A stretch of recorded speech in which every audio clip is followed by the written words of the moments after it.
welcome back to your Lake 4 guy. As some of you know, I've been on a little vacation time, and we tried to go out and film this week, but Mother Nature said, hold my beer and watch this. And guess what? She's fixing to do it again right here at my house. Hold on, wait a minute, we'll show you. Bam, see them clouds? Yeah, she ain't playing here lately, boys. But that's all right, we ain't gonna let nothing hold us down, even Mother Nature. So today, what we're gonna do is take you guys on a little boat tour, MTV crib style. Y'all come on.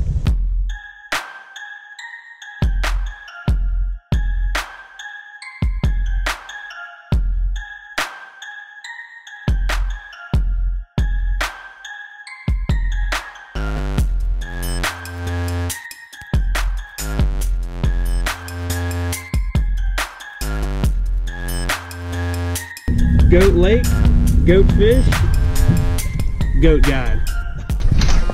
So definitely the first thing that I want you to notice as you get into this garage is that you are now entering absolutely the world's messiest garage and boat storage unit that you will ever see. But you know, when you spend all your time just chasing bass, slaying bass, doing bass things, ain't nobody got time to clean up, you know what I'm saying? I mean, it smelled like they was barbecuing. All right, we'll get it cranked up right here on the big front end of the boat. You know, we got that Fortrex, baby, because we don't need no Ultrex. Look, when you this good, to have something like an Ultrex might be cheating, so we just rolling with the Fortrex. Or it could be that they released the Ultrex the week after you bought this boat, and you are too cheap to spend the money out of pocket. No, it's because I'm that good, I don't need no Ultrex, you know what I'm saying? Hey, on that note, we balling out with a straight 9-inch Lowrance HDS Gen 3 touchscreen graph. Yeah, that's right. We don't need the 9-inch. And one of my favorite features of the boat is right here. If you look right here, Skeeter ZX225 comes with a nav anchor light button. It also comes with a trim tab who has now been knocked off because that's what happens in a guide boat. Lost that one, but we found this one, and then when we put it on, it got put on upside down, boys. So yeah, that's how we roll.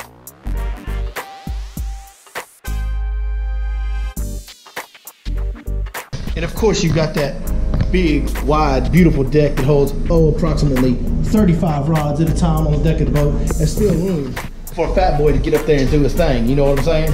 And Skeeter being the legendary ball and boat company that it is, they even throw you a spare tire in right here, just in case you have an issue getting to the pond. And you know we're kicking it with the recessed trolling motor tray. Make sure you're standing flat on your boat deck all day so that old back don't get to talking to you. One more again, right over here at the console. We're balling out with one Gen 3 HDS 9 touch. We don't need dual screens. We don't need 12-inch screens, carbon screens, none of them screens. When you can catch them like this, but you just need one. Anything else would be cheap. Anything else would be cheap.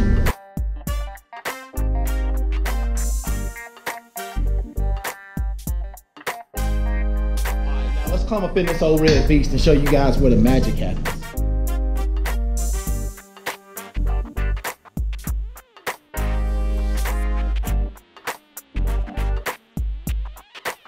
We're gonna kick this sucker off right here in the back. We're gonna show you all the compartments where I keep all my storage so you guys can go out there, be efficient on the water, catch more bass like your boy. Right here in the first compartment, nothing but life jackets. Safety is paramount, folks. Safety is paramount.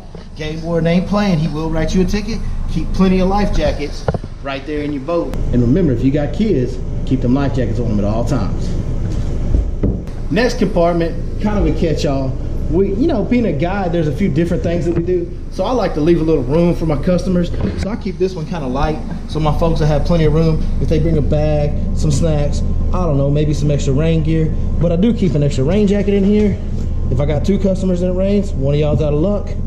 Keep an extra hoodie in here in case somebody falls in or gets cold or whatever. Got some jumper cables, got a medical kit, got a good pair of channel locks. I got some more tools elsewhere in the boat. I have an old coal beam in here that's been transferred from boat to boat to boat for the last 5 years. I don't even need it. I don't fish tournaments anymore, but I keep it in there just in case that day might come. Then, you know, every once in a while we got to pick up a big girl and take her for a ride out there on Lake Fork. Maybe we catch a giant. We want to go get her certified at one of the marinas. It's important to have one of these big, bad, dual-sided Skeeter live, one of these big, bad, dual-sided Skeeter live wells to keep her nice and fresh for you boys. I'm talking about ball out till you fall out. Here we go. Talking about ball out till you fall out. Here we go. One of the most important features of the way that I store my tackle is going to be this right here. Because when you fish a legendary lake like Lake Fork, and you got the skills to pay the bills, you need to keep that net ready at all times. So my net storage space is right there. I drive down the lake with my foot on it like this right here. And that way when we stopped and we fishing, the net's always ready to go. Never miss a giant fish because I didn't have my net ready. Never miss a giant fish because I didn't have my net ready. We got some tools in the tool rails right here. I got little fish pliers. We hardly ever use those. I got big fish pliers. Sometimes we use those. I got all-purpose cutters that I picked up from Real-Time Rods. These things cut braid. They got split rings, pliers on the end of them. I highly recommend getting some of those. And of course, when you need to know just what kind of record you setting, we got the scales right here up to 50 pounds. Mosquito boats even come with a little measuring board right here, but that's only 18 inches. We on Lake Fork, folks, and you riding an old red, she likes to find them big ones, so we got to keep us another 24-inch board right down here under the driver's seat. Use plastics, use baits, gotta let them dry. Hey, in East Texas, rust can be a thing, and I can't be having no rust. I got to keep my stuff clean, you know what I'm saying? I mean, they're tins, but I got to keep them clean though. I mean, they're tins, but I got to keep them clean though. I like to lay my stuff out right there at the end of the day, leave it there for at least that afternoon and that evening before I go out the next morning, let it get completely dry before I put it back in the box. We got one more catch-all right here. This is where we put our wallets, our truck keys, whatever. I got bug spray in here. I got extra power pole controls in here. I got some glide bait containers in here. Might even have some with glide baits in them. Let's see if I can find one. Hey, there's a glide bait right there, folks. But we got all kinds of stuff. It's just a bunch of like extra GoPro clip mount things, like those, all kinds of stuff, extra charging cords. Really just stuff you don't have anywhere else to put, just throw it in there because that box is a whole lot bigger than it looks like. Hashtag that's what she said. One thing that I do like to do is everything that I might need in an immediate situation during that given day, I want to keep right here in this big box in the middle. I don't want to keep anything that I might possibly need for that day right here or right here, because as a guide, I've always got a bunch of rods on the deck and I've got to move those rods every time I got to get in one of these boxes. But I'll go ahead and show you what I keep in here. I had 10 rods out on the deck that I'll have for my guide trips for the next couple days. Got another 5 or 6 easily in here. Extra rod covers, rod socks, all that good stuff right in there. As you can see, you can stuff a bunch of rods in here. You can also store rods in the center console and the other side as well. So a lot of rod storage in a Skeeter ZX 225, which is what your boy likes to run. Old red. Hold on just a minute, I gotta book another trip real quick. I usually don't even let my customers look in this box when I open it. So you guys don't be telling nobody what y'all see right here. It's not much, it's just a bunch of plastic boxes. But any awkward baits like the big glide baits, I'll hang them up right there as you see in the front. I've got big flutter spoons hanging from the side here. Sometimes if I'm using a lot of spinner baits and buzz baits, I'll hang those up down this rail as well before I put them back in the box to let them dry like we were talking about earlier to prevent rust. But I like to keep everything that I can in plastic boxes. I've tried it different ways over the years. I used to keep all my plastics in like big folding Ziploc bags. You know, going out fishing as much as I do, using the gear as much as I do with 3 people using it every day, all that kind of stuff, those bags and all those binders, they would just fall apart too fast. So I went to plastic boxes on everything, as you'll see. Like right here, we got a bunch of swim baits. I got hollow bellies, smash minnows, gizzard shad, weedless swim baits in this box here. Got lipless crankbaits and flat-sided build crankbaits in this right here, all 6-inch lures all the time. Falling out till we falling out, fishing nothing but the best. Wacky worm box, a bunch of trick worms, different colors. Impact shad, David from Impact Shad. You know who you are? If you're watching this video, that's a box full of Impact Shad, and an Impact lure sticker would look really good on there. So you got my address. Send me some of them stickers, boy. Yeah. But just all kinds of stuff. I don't want to bore you guys and take you through every box in here, but I've got everything from jigs, top waters, all different depths crankbaits. So as you guys can see, I like to break everything down by the box and just keep it in its own separate deal. That way, whatever we're fishing with for the day, I can pull it right up to the top. Like let's say we're using chatterbaits and I'm using Impact Shads for the trailer, which I primarily do. I'll pull out my chatterbait and my Impact Shad box, and I'll have them two sitting right here on top in the front, ready to go. At a moment's notice, I can pop this lid, grab another one whenever I need it. Then I've got this one awkward box up here that I keep.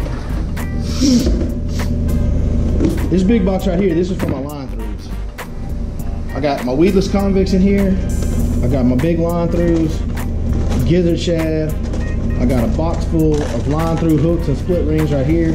So that's how I keep that nice and neat and togetherness. I like to have things, like I said, different categories of lures in one box so that I can keep that box right up front and ready to go. Keep me as efficient as possible, because at the end of the day, less time spent in here means more casts, which to me means more fish caught. Now you might say, Billy, how do you keep all the gear that you would need every single day in one box? Well, I minimize it to what I might need for that day, and then I keep backups right here. I got backup shaky heads, I got backup plastics, I got boxes of backup plastics. We got all kinds of backup stuff in this one over here, but I usually don't need that during that day. If I start running low on something in the main box, then that evening when I get home, I'll dig in here, replace what I need in here for the next day, and we're ready to go. Last but certainly not least, one of the most important storage compartments for me on my boat is going to be what's called the day tray, which there's a couple different theories on that, why they call it the day tray. One is, you know, you can put everything you need for one day in that day tray. My personal belief is that you call this a day tray because that's exactly how long it stays organized, one day. For me, there's 3 different segments within my day tray. We'll show you guys that now. You know, fall's coming on, so that being said, I got a lot of spoons in here. A lot of little jigging spoons, some flutter spoons, the single hook flutter spoons, different stuff like that. I'll also, like if I'm throwing hair jigs or Alabama rigs, if I'm throwing awkward baits that don't really store very well, then I like to keep those right here, up in that corner of the day tray. Right here in the middle, these are, I know this is a mess, but these are all my hooks. I've got wacky worm hooks, I've got EWG hooks, I got swim bait heads, I got flipping hooks, I got swing heads, there's shaky heads in here somewhere. I mean, trailer hooks, more jig heads. I mean, there's every kind of hook that I might need is all in here. Big shaky head right there. I keep them in individual packs. That helps, again, prevent rust. If I cut a hook off for whatever reason, I'm gonna lay it right over here, let it dry out that day, the rest of that evening. The next morning when I get ready to go, I'm gonna put it right back in here in its original package, bone dry, no rust on my hook. Front compartment is my daily catch-all right here as far as my little stuff goes. I got this is my dye pin. I like to use the dye pin, not the actual dip, so that's where I keep that. Lead strips to add weight to swim baits or any other baits that I might want to add weight to, be it a jerk bait or whatever else.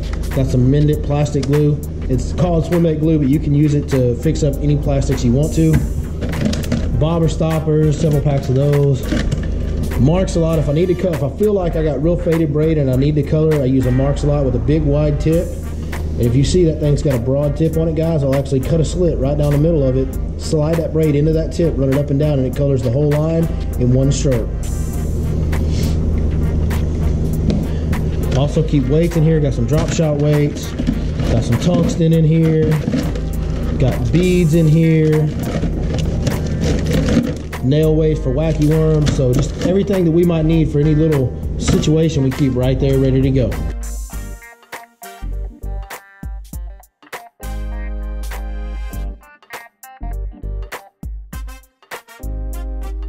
All right, there's old Red Skeeter ZX225. Y'all seen her home. Y'all seen everything inside of her. Seen exactly how we get down right here in the Your Lake Fort Guide dojo, as you might say.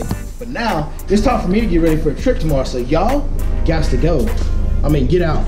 Go. Get out. Yeah, it's raining. Go. I don't care. Go anyway. Get out of that rain.